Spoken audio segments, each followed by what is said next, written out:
All right, quick little pop-up BTL from the afternoon, Lake El Salto, with Josh, owner of the lodge. So we did one the other night, and it was dark, so you really kind of did the lodge, everything inside. Well, all my weights are on the phone.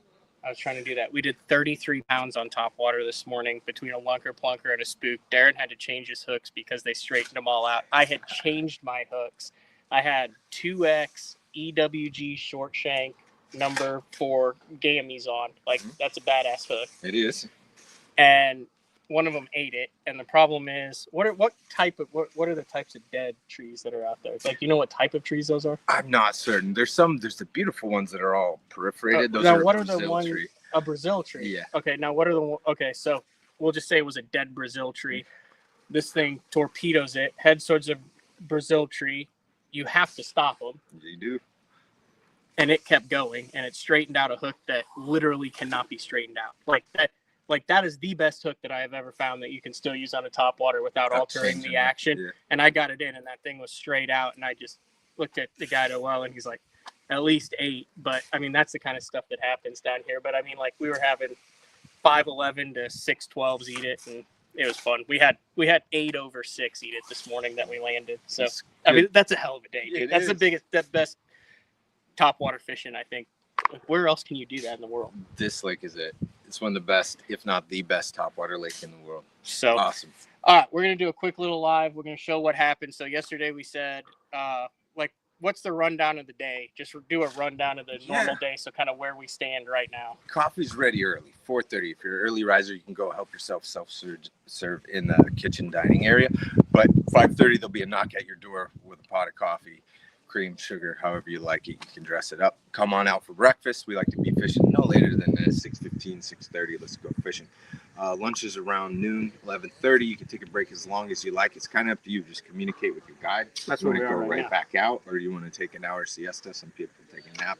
It's totally up to your discretion. Take a nap. You gotta let your guide have a little bit because they all like. Can you turn the camera right there, Juice? So those are guides, people who work in the kitchen, help transport people back and forth. Everyone like sits under that. They talk about the clients, I'm sure. So my guy 3 casts in a row in a tree, or I can get my guys around trees.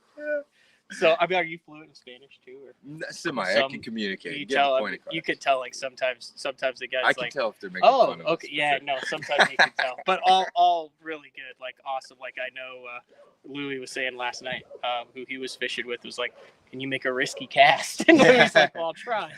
So he did. But so we're like during lunch break right now. One of the things I wanted to show everybody, because we are planning on doing a BTL trip for sure next December. Work on some different stuff because we've had a lot of good feedback from this. Is the accommodations, the rooms? Yeah, here at Pro Bass Adventure. So I know you put a lot of money, a lot of extra time into this to get these things dialed in. We have, yeah. Walk us through it. It's now a HGTV. I'm happy to. House Hunters show. So these 4 rooms here on the right are new construction. They're a little bit bigger rooms, but let's head on up. We got 7 rooms on the top floor, 7 on the bottom. The majority of our rooms are double occupancy. And then we built some newer triple occupancy rooms for the groups with odd numbers. So for many years, the program here in Mexico has been, if you have a group with odd numbers, the odd man out has to pay double, or you have to drop them for your group. And that never really felt right to me. So we wanted to come up with a solution. We understand why the other lodges did that. But the solution was to come up with a triple occupancy room. So you have a group of 3, 5, 7, 9. 3 will go in a bigger room with 3 beds, and then 2 in the standard rooms for the rest of the group. No upcharges. Then you can choose to fish 3-door boat, or the odd man out to fish solo. Totally up to your discretion. So we're at the top floor here. Check out this view. Look at that. Sunrises, sunsets. It's beautiful. Reclining chairs to hang out and relax up here during lunchtime or the siesta. Does it always get windy like at noon? It's like clockwork. That's what I was saying. Like it's glass calm, and then at about 11:15 there'll be a hint of breeze, and then by 11:45 a nice little breeze. Cools you right off. And then it's like that until about 3:30, 4, and then it spinnerbait, crankbait, and then it gets glass again. Let's check it out. Dedicated mini split AC for every room. That's essential. That's a must. Keep it nice and cool if you want it, and a little white noise, which doesn't hurt. Full-size bed and a king-size bed. So you and your partner can rock, paper, scissors, or big fish gets the big bed. You can come up with your own way. You guys have to decide how to do that. Dedicated bathroom for every room, which is nice, and the sink outside of the bathroom, so one guy can take a shower while the other guy brushes his teeth. Be efficient with your time. Desk. A lot of us have to work. I have to bring my laptop everywhere I go, and that's why we have desks in every room and an awesome Wi-Fi signal, so you can work, sit down, and get some things done while you're in here. TV in every room. We've got those nifty black boxes, so you can get every channel you want, pay-per-view, all that kind of good stuff. News back home, you won't be left behind. So that's our standard double occupancy room. Let's head on downstairs and check out one of our triple occupancy rooms, where we go 3 to a room for the groups with odd numbers. And then what are the boats mostly? They're Ranger fishermen? Yeah, let's take a picture right here. We got a mixture of Comanches, which everyone knows what that looks like. But Forrest Wood made some custom fisherman series for us years and years ago, which have a nice big front deck, easy platform for 2 people to comfortably fish. And let's do another one and get a close up. Okay. You can see from here we got Ultrex trolling motors. We've got 12-inch Garmin units on the front.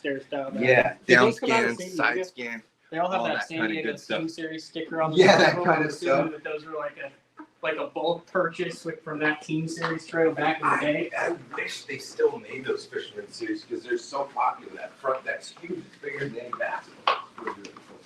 Great platform. Fiberglass boats, only fiberglass boats on the lake. Nice stable platforms to fish off of. And this is one of our new construction, which are the triple occupancy rooms. It's a little bit bigger. They got 3 beds. Same layout, little closet.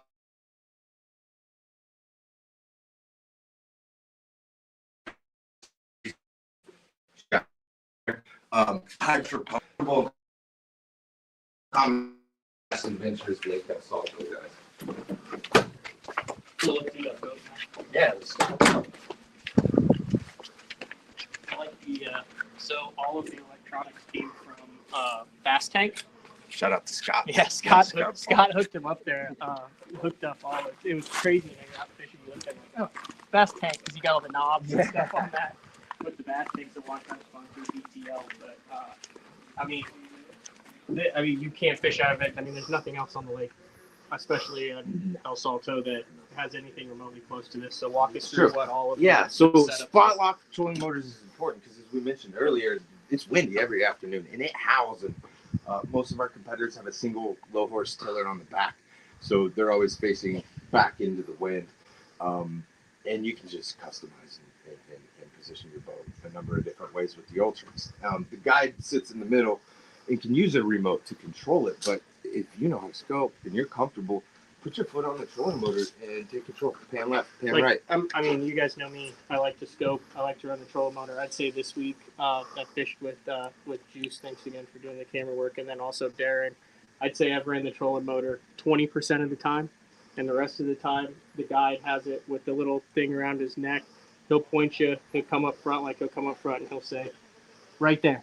And I don't know how they know because they obviously knew all this stuff before there was scope or graphs on it or anything. But if you, at the end you'll pan over and there'll be like a perfect hump up there with like a couple stumps on top, and it's really cool. So literally, if you've never ran a boat, if you don't want to touch the trolling motor, if you want to keep the cover on the Garmin, have at it. Like, you can completely do it and still catch 7s, 8s, as many fish as you want. If you want to exclusively scope, you can do that. Guide sits back there and drinks water and just takes you to the spot. That's your giants. It's literally from 0 to 100 on however you want to make your trip, which is new for this year, which is awesome, which I really, really have enjoyed. Yeah. Because I caught some giants on a minnow, like right up on it, and then I've also caught some giants just with OL just taking us down the bank and bombing it, drinking a Pacifico and not caring. It's a cool lake in that you don't need it to be successful. Yeah. But some of us have grown real accustomed to being able to look right, look left, see exactly where I'm throwing a hair rig or something I don't want to end up in a tree with. There's 9 inches at the console, and they're networked, so the guide can see what you're seeing, or you can put on the GT56 transducer for down and side scan as well.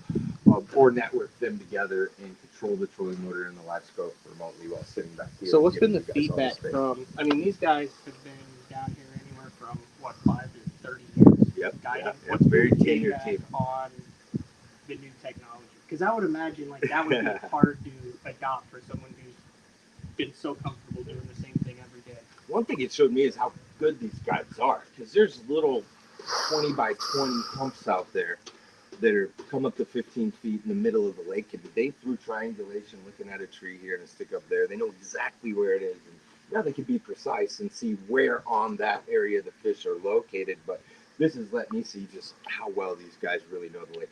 Excitement. They're all pumped. They're excited. They like seeing us invest in the business, invest in them, and that's kind of the way we framed it. Is like, this is our investment in you guys, the best trophy bass team in Mexico, to help you exceed and become even better.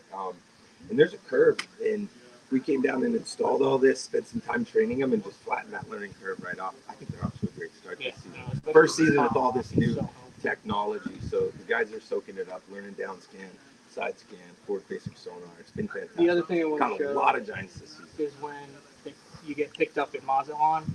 So I mean, it's a nice van like that. It is. We got our vans. We got quite a few.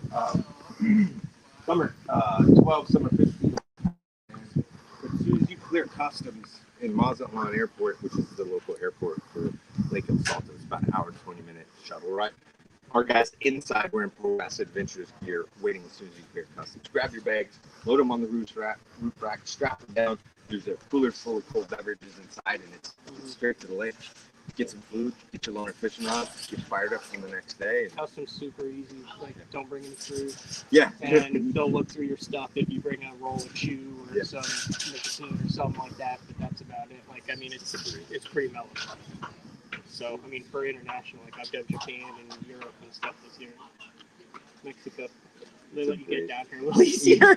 It's nice. It's an easy flight. You guys flew in from DFW. Yeah, no, hour and a half. Easy. 45 up minutes, and down. Straight down. There's domestic flights that are Anything else you want to show? We wanted to show some of the stuff in the day just to get a vibe. And I know there'll be some more videos that come out on. I think we'll go down to the dock and show a few more. I don't think we'll have service down there. Good point. Let's check out, just to give you an idea of some of the other fisherman series, how big the decks are. And we did the new, the Bass Cat carpet, the 24-ounce plushies on some of these. So big front deck, a lot of space. Check out this. Look how big this is. Plenty of room for two guys to be up here and fish comfortably. Even fly fishing groups come to fish with us because there's so much space. So comfortable boats. You're not supposed to sit down. Can I show that? You can show That's like normal size right there. Look at this bait right here.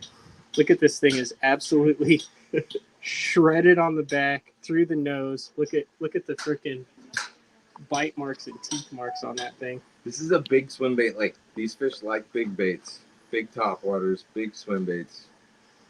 You're gonna have success with them. And then there's like a lot of mag flukes, high-tech, stuff like that. Yeah. It's pretty, I mean, it's basic too. Like there's always something that, would you not say like every group that comes down, they kind of find the one thing that they all kind of get confidence in if there's not a guy who wants to specifically glide or specifically do something? Yeah, very, very true. And it's not uncommon to come back at lunch and a lot of people have 8s, 9s, maybe 10 at this table and discussing what people caught them on. And sometimes it's totally different baits. You know, one guy got him on a Juice's jig, another guy got him on top water, another guy caught him on a worm. These fish aren't too smooth. That makes fish aren't too picky. Anything else before we wrap things up? We're about to get back out on the water for the afternoon session. We're a little late for this bite, guys. I gotta go catch another 9-pounder. All right, you know how to just hit that end stream juice. All right, once again, I appreciate it.